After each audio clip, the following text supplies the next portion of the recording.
Welcome everyone to S.O.L.I.D, Stories of Life, Inspiration, and Determination. It's a space where personal journeys of resilience take center stage in Northwest New Mexico. Mental health conversations are often met with silence, but we're here to change that today by sharing real stories from real people, and we aim to break the stigma to raise awareness and inspire hope. No one walks this path alone because there is strength in our stories.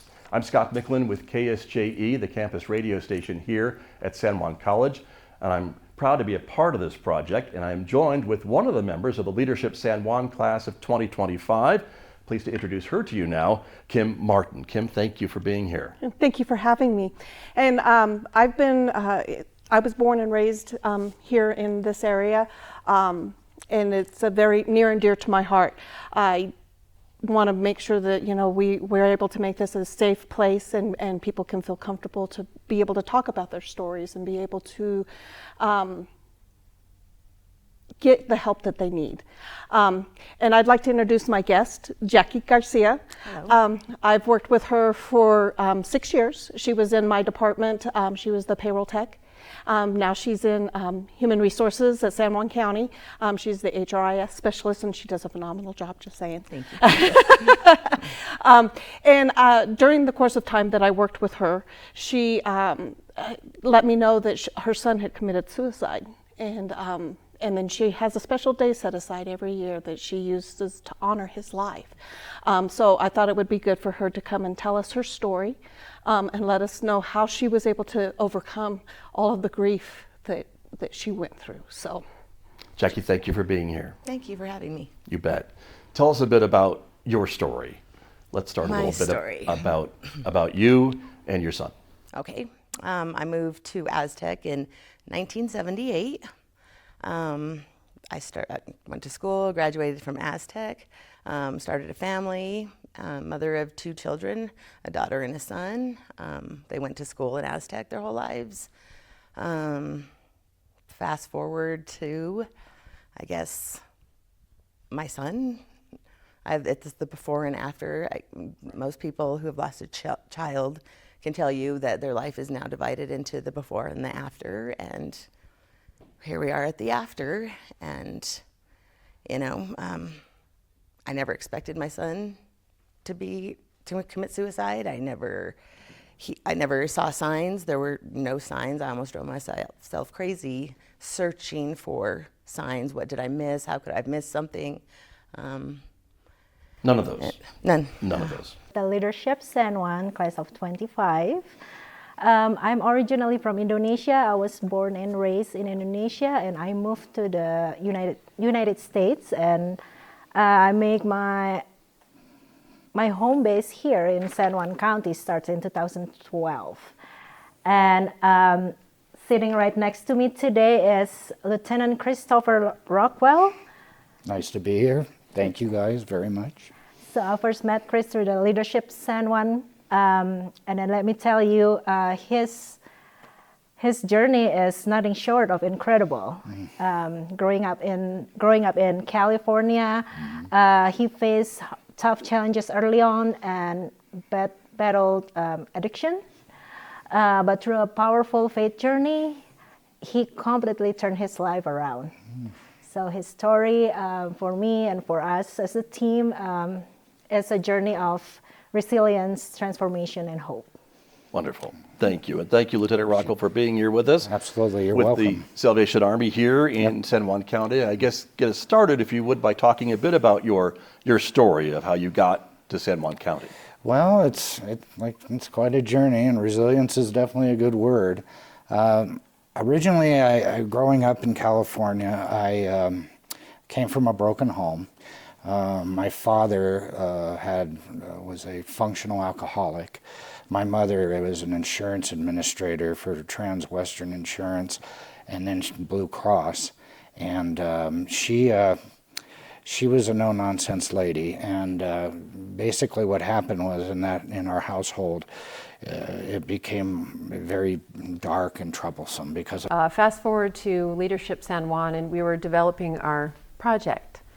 And I thought, we decided on a podcast. I said, let's bring her on. She's got a great story, and I think it would be beneficial for her, for me, and for anybody that's listening. And we called her up and she said yes. So Anything to help. this is Yvette, and I'd love for you to tell us about, and tell everybody else about, Strength and Kindness and about Jarrett. Okay. Like she said, I lost my son in 2016. It just happened to be the day after Thanksgiving. I was, like I told you, I was very active in his life growing up. You know, school mom, team mom, booster club, all the things. Went to every single game, every single event. Didn't matter where it was in the state. I was always there. He went off to college, and I talked to him every day, other than, of course, week of finals, because he needed to study.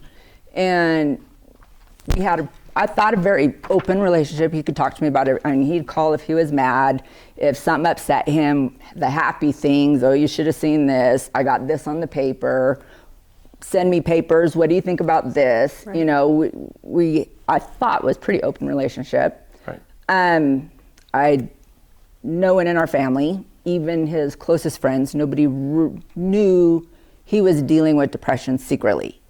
And so in the minutes that we have remaining, I wanted to ask you then a bit too about how you can identify maybe that you need something, that maybe the stress is getting a little bit to a certain degree, that glass is full and it's about to overflow. Is there anything that you can tell the viewers, the listeners about, you know, and their families, you know, how they can maybe tell if it's time maybe for something? Sure. And I don't know what that thing is, but maybe you do. Sure. I wish I did. Okay. But here's what I'll say. I think if you realize I need some help, it's probably gone past where you should have, sought out something. One of the popular things we see in the mental wellness field for first responders right now is called check up from the neck up, right? Once a year, go in and talk to somebody, and that's highly beneficial because people I've spoken with that are doing these programs said, I didn't even realize how good I was going to feel after it because I didn't think I had anything to talk about.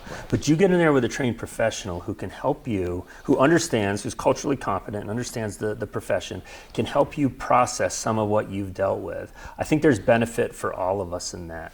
And also the other benefit to that is when something does happen, when you are on that bad scene and you realize I need to talk to somebody, you've created a relationship with somebody already, and you're not out searching for a clinician who you're going to, maybe match up with, if you will. So, we definitely have those times when it's, yes, I need help, but I'm a proponent for more of the preventative maintenance, if you will. Let's not wait to have an issue. Let's start taking care of this more proactively. Smart. Makes sense to me. Bryson, any final thoughts? No, that's 100%. That's something I hammer away with all of our guys is, if you ever buy a used vehicle, you want it from a firefighter because they take such good care of it, right? But we kind of neglect our bodies in that same sense, and there is a lot that goes into it. It's not just mental or physical or financial relationships. I mean, there's so much that goes into it, and you're going to have how many cars throughout your life. You get one person. But the one thing I'd like to say is, man, since the moment I met you, just been such a mentor to me, man. Leadership, father, pillar in the community, dude. I appreciate it, brother. I appreciate you being here with us. Yeah, thank you, Bryson. Means a lot. Thank you. Thank you both. Thank you very much. Mark, thank you for being here. Bryson, thank you as well. And thank you for joining us here on S.O.L.I.D. Today's story is just one of many that Leadership San Juan is fostering to bring awareness and support and healing to our community. If today's story resonated with you, we encourage you to continue the conversation, to seek support and uplift others. Remember, there is strength in our stories. Stay connected, stay inspired, and we'll see you next time. Thank you.